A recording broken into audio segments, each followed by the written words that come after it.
Welcome to Spider-Man City at War right here at the Comicstorian channel, your home for audio dramas of your favorite video games, comic books, and movies. Today we're going to be covering our first coverage of the Gamerverse, a separate universe that Marvel has created to allow for continuations of your favorite video game storylines, such as Marvel's Spider-Man or Marvel's Avengers, which is coming out very soon. The first of these story arcs was Spider-Man City at War, which did a full recap of the video game Marvel's Spider-Man for those of you who have not played the game. Following that, we have a sequel to the game known as Spider-Man Velocity. And then following that, we have a storyline involving Marvel's Avengers Iron Man. So there seems like there's going to be a lot in the Gamerverse. And with that happening, I want to get you guys caught up, which includes starting with Spider-Man City at War. Now, if you want more Gamerverse comics, you want more of explanations as to what's happening in the Marvel video games and stuff like that, give this video a like. Let me know. Benny, we want to know what's happening in the games, the comics, the universe, the sequels. We want to know what's going on with all of that. That will allow my YouTube overlords to know that you want to see more of these videos, and I could do more of them. Anyway, guys, don't forget to subscribe to the channel if you enjoy this, and let's start with Spider-Man City at War, issue number 1. It's been 8 years since Peter Parker was bitten by a radioactive spider, turning into the crime-fighting superhero known as Spider-Man. But all he has to show for it is a low-paying research assistant job, stress, anxiety, and a phone that won't stop pinging with messages from everyone that he knows. As Spider-Man slowly wakes up, he hears the police scanner reporting that there is a level 4 mobilization at the Fisk Tower. Spider-Man jumps out of bed, beginning to suit up as he calls NYPD Captain Yuri Watanabe, asking what the situation is. Yuri tells him that they're all gathering at Fisk Tower and waiting on the warrant. He knows how Fisk's lawyers are. Spider-Man webs out of the apartment, telling them that he's on his way and he's going to be there soon. And 20 minutes later, Fisk is throwing Spider-Man into the ground of his office, asking, "Did you not think that there would be a fight?" Fisk then grabs Spider-Man by the head, slamming it into the ground, but as Spider-Man leans back up, there's a light sound of cracking. He looks down and simply says, "Oh, look what you did! You cracked the floor with my head!" The floor gives way and the two continue to fight as they plummet down each floor of Fisk Tower. But just before landing at the bottom, Spider-Man webs him up, hanging upside down, asking him, "So is this the part where we kiss?" Once the police put Fisk in cuffs, he begins to yell, "You're going to regret this! I was the one who kept the city in order! 1 month! In 1 month, you will all wish I was back!" Yuri asks, what is that even supposed to mean? Spider-Man tells her that, "I'm not sure. Fisk is a billionaire narcissist roughly the size of a minivan. Probably just thinks the Earth will crash into the sun without his gravitational pull." As the police take care of things, Spider-Man hurries over to his actual job that he's currently late for. Over in Otto Octavius' lab, he sighs, hanging up his phone, stating, "Peter can't be late every morning. But it's my lab and my equipment. I should be able to perform a simple test without an assistant holding my hand." So Otto hooks himself up into a harness with 4 large mechanical arms on it. Peter runs in, telling him that he's sorry for being late. One of the mechanical arms then mimics Otto's hand movement, and Otto tells him that it's fine. "I've invented this equipment, surely I can handle using it." Just as those words leave Otto's mouth, Peter's spider sense goes off, and the harness that Otto is wearing begins to shock him. Peter runs over, pulling the plug, telling Otto to hang on. And Otto coughs, telling him, just another setback. But we're close. We're real close." Over in Midtown, the young Miles Morales rides along with his father, Officer Jefferson Davis, to school, asking, "Can we not do the whole interrogation thing?" Jefferson laughs, telling him that he just wanted to know how school was. And Miles tells him, "No, you were hoping that all of my little girlfriends weren't distracting me from my studies." And as Miles goes to turn the radio on, a report goes out that there's a bank robbery in progress. The suspect is the Shocker. Proceed with extreme caution. Miles tells his dad that he needs to hurry. Drop him off and go! Meanwhile, over at the bank, Spider-Man's webbing up the Shocker, asking, "Why do you keep doing this? We both know what happens every time you try to rob a bank." Shocker yells, "I don't have a choice! They'll kill me if I don't listen. You can't mess with the demons!" Shocker released a blast, throwing Spider-Man out of the building and onto Jefferson's patrol car, with Jefferson asking him, "Are you okay?" Spider-Man tells him, "Well, it depends. On one hand, Shocker shouldn't be this hard to beat. On the other hand, his new tech is some next-level stuff, kind of geeking out a little." Later that night, after Shocker is dealt with, Peter heads back to the lab to go over his suit and look into possible upgrades. Shocker shouldn't have been kicking his butt as much as he was. But while Peter is working, Otto walks up, looking at the suit, asking, Why didn't you tell me? Peter tries to come up with an excuse. He's standing in front of the Spider-Man suit, and then he tells him, well, I wanted to protect my family and friends. Otto tells him, well, I suppose the designer of Spider-Man's equipment couldn't be in harm's way. Go ahead and get back to it. As Otto leaves Peter's office, he stops at the drawing board and laughing. And it's quite remarkable. My protege is outfitting Spider-Man. Super science for a superhero. What fun! What tremendous fun! Later, when Peter wakes up at his desk, he sees a note left by Otto on a sticky note attached to his forehead. Check your email. Peter yawns. When the great Otto Octavius still insists on... So he checks his computer and his eyes widen at the designs that Otto came up with for Spider-Man's suit, and he quickly gets to work implementing them.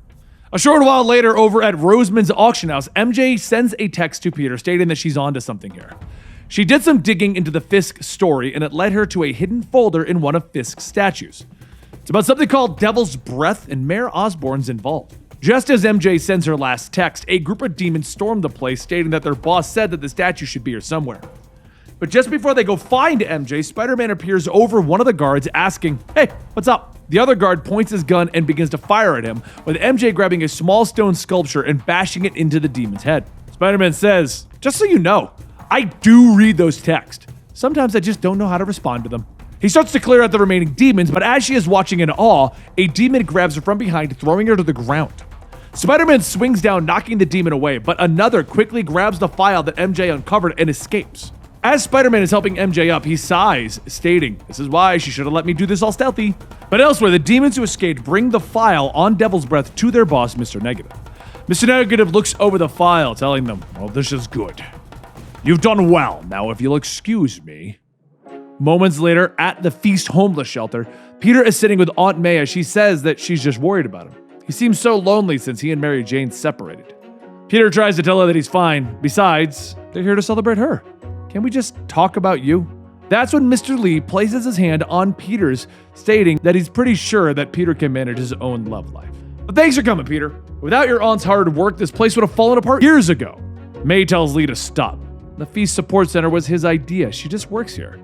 The three laugh, and Mr. Lee says that he's sorry he has to leave them, but he has other business to take care of. As he walks away, he fixes his tie as he reverts back to Mr. Negative. The next day in Midtown, the police halls swarm away, with Yuri stating first Shocker and now him. She's starting to think that Fisk's parting threat had some value to it. Spider-Man tells her not to worry about it. It's just been a busy week. There will be plenty of yahoos to punch back before they dethrone the Kingpin. Just then, Spider-Man gets a call from Otto Octavius. He ducks away, telling him that he's sorry for being late. He'll be there in just a minute, but Otto stops him, telling him, don't bother. Mayor Osborn is here, and now the city is cutting back funding, claiming that right now they are funneling money into a project that hasn't shown results. Spider-Man asks, are you just gonna stop? And Otto tells him, no, I will continue on, but I have to do it alone. There's just no way I could afford an assistant anymore. I'm sorry, Peter. With all the recent break-ins on Fisk's properties, the police then focus their attention on places that have yet to be hit. As Officer Davis pulls up on Fisk's shipyard, he reports back to dispatch that everything's quiet. He rolls down his window, shining his light, telling him that he hates to say it, but they can't have vigilantes trespassing or doing illegal searches. Spider-Man swings down, telling him, that's the worst part about being me, always accidentally breaking the law. That and the chafing. Suits real tight. Can't we just let this one slide? Jefferson gets out, telling him, no, that's why I brought a warrant. Besides, my son is a huge fan. Wouldn't be right arresting Spider-Man. But before the two begin to look for clues, a truck bursts out of the garage and speeds off. Spider-Man quickly follows, telling Jefferson to be careful while he takes out those demons. More demons come out of the warehouse, shooting at Jefferson, and he jumps into his patrol car, telling dispatch that an armored truck just left and he's in pursuit. Jefferson steps on the gas as the demons start shooting at him. And then he turns a corner and he sees Spider-Man holding a truck from falling off a bridge, with the demon speeding right for him. Jefferson punches it, speeding up, crashing his car into the truck before it can hit Spider-Man. And later, as the medics arrive on the scene, Jefferson is loaded into an ambulance, and once the EMTs tell him that he saved Spider-Man's life tonight, they begin to close the door, with Jefferson stating, yeah, I'm not so sure about that. Before the door shuts, though, MJ stops, stating, according to a couple dozen eyewitnesses, it's exactly what you did. Officer Davis, Mary Jane Watson, Daily Bugle. Jefferson waves his hand, telling her that he has no comment. He's a police officer, not a headline. And MJ tells him that even though that's true, the news is going to make a story about him one way or another. Wouldn't he rather it at least be the truth? Jefferson laughs, telling her, you argue just like my kid. All right, hop in. The next day, Miles heads to the hospital to see his father when suddenly a demon comes crashing down onto a hot dog stand. Miles looks up to see Spider-Man fighting a group of demons on an out-of-control helicopter, and the first thing that he does is take out his phone. He starts recording as Spider-Man begins to web up the helicopter before it has a chance to fall, with Miles simply saying, "That's amazing!" Spider-Man tells him that if he framed the shot just right, it might help put him through college, or at least become a great meme. Whatever he does, make sure to tag him in it. Spider-Man swings off, and Miles yells for him to wait. "My dad saved you the other night!" And Spider-Man stops. It's a small world. Make sure to tell Officer Davis thanks. A few days later, after Jefferson recovers, Mayor Osborn holds a ceremony in honor of Jefferson and his courageous acts of selfishness for their great city. He welcomes Jefferson up for a speech, but as he turns to leave, one of Osborn's aides tell him that he has a phone call. Osborn takes it, asking who is it, and a voice on the other end tells him that over the next coming days, his company, his city, and everything that he cares about will be destroyed. Osborn says, "Look, I get these threats like twice a week." But as Jefferson continues his speech, a man from behind him begins to glow. Down in the crowd, Miles calls out to his father, and when Jefferson looks back, he throws himself on the man who has a bomb strapped to his chest. And seconds later, that bomb goes off. A funeral is held for Jefferson to honor his service and sacrifice for the city. But among the people most devastated is his son Miles. As everyone comes and goes, Miles stands there looking at the coffin in silence. Once everyone is gone, Peter walks up telling him that he's sorry for his loss. And Miles asks him if he knows him. Peter tells him, "No, my name is Peter Parker, not that that really matters. I just wanted to say." And Miles stops him. "I know what you're going through, right? Or it gets easier with time? Maybe something about God's plan?" Peter Parker sighs. I just... But Miles finishes his sentence. "Trying to help. I know. The problem is you can't." Miles turns and begins to walk away, telling himself, "I can't give up. I can already hear my dad's dumb, fatherly voice. You can't always stop bad things from happening. But a hero never gives up." A few days later at the homeless shelter, Miles walks in stating that he knows he's late, but Peter tells him it's all right. He's just glad for the extra help. Peter brings Miles into the back to help May prepare food when suddenly his phone goes off. Peter says that he's got to take this, and if they need anything, be sure to let him know. He walks off asking MJ what's up, and she tells him that he's not going to believe this, but Mr. Negative is Mr. Lee. Peter asks how is it even possible, and MJ says that it's true. She was going through her photos at City Hall, and there he was with demons in one of her shots. Peter tells her that it must be a mistake, but MJ goes on stating that she did some digging. Feast is legit, but his other businesses are all shell companies, fronts for all of his shady activity. It's all here. She can... But that's when Peter's spider sense goes off and he starts to hear voices. Seconds later, a few demons come in and one says that the boss told him to get the guns and get out. He doesn't want any of his do-gooders seeing them. Peter clings to the ceiling as he watches, and another demon says that the homeless shelter has a pretty sick front if you think about it. Later that night, Spider-Man hears a report over the police scanner about a break-in at Oscorp, finding a group of demons raiding Mayor Osborn's office. Spider-Man quickly takes the thugs out, telling them maybe if they had better masks, they would put up a better fight. You can't see that good in those masks, right? Now, you're going to tell me exactly why Martin Lee has you digging through the mayor's underwear drawer. One of the demons coughs, telling him that they won't say anything, and Spider-Man shrugs, telling him, well, it was worth a shot. But as he finishes, he feels his spider sense going off, and he's shot from behind by an electrical shock. Armed soldiers dressed in white run in shouting for him to freeze, and Spider-Man tells him, not cool!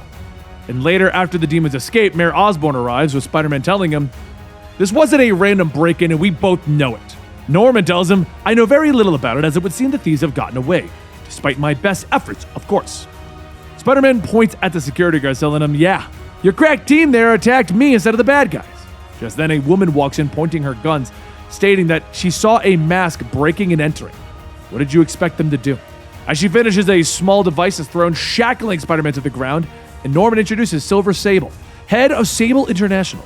Spider-Man sits there unable to move and says, hi. Meanwhile, over at Sable International Base Camp in Central Park, MJ sneaks in and begins to turn off the generators providing light.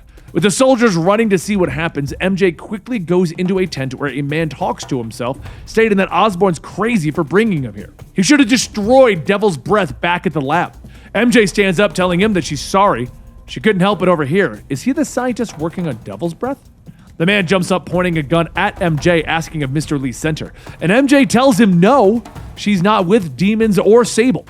Her name is Mary Jane Watson, and she is a reporter following a lead. She wants to see Lee stopped just like him. She came here for answers. What is Devil's Breath? Why does Lee want it?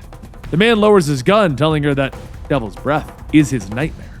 GR27, Osborn's pet project, an AI-controlled CRISPR genetic code modification. And if perfected, Osborn could cure any disease with a push of a button. Huntington's, cystofibrosis, poof, gone. It works too well. The viral delivery mechanism cures the disorder, but then it goes after the immune system. Eats the body from the inside out, not just the subject either. It's highly contagious, spreading to the whole population. Every rat in the lab died within a week. This thing could trigger a global epidemic, and all Norman cares about is that it's a PR nightmare. He's terrified that Mr. Negative and those demons will get a hold of it. A voice then asks, "Ruin you?" "Smart man, that's exactly what I plan to do."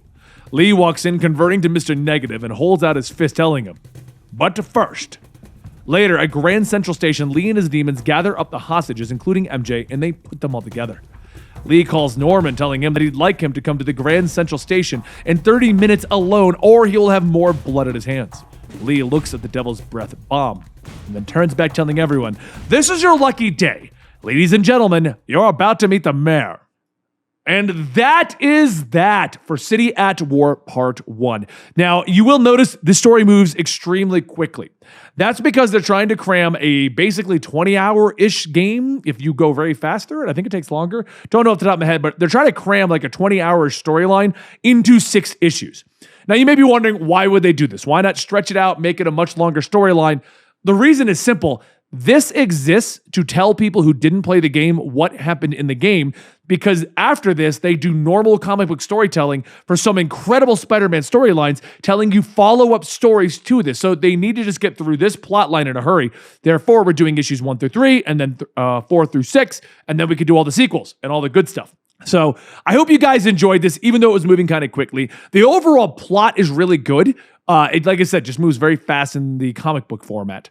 I do enjoy it myself, though. Don't forget to subscribe to our channel, hit that subscribe button, hit that bell, turn on that notifications, and hit that like button so that my YouTube overlords will know that you actually want to watch videos on the Comicstorian channel. If you didn't like this, we do cover other Spider-Man stories. We do cover Batman. We cover Deadpool. We cover like the Power Rangers. We do all kinds of stuff here. So I hope you guys enjoyed, and I'll see you next time right here at the Comicstorian channel.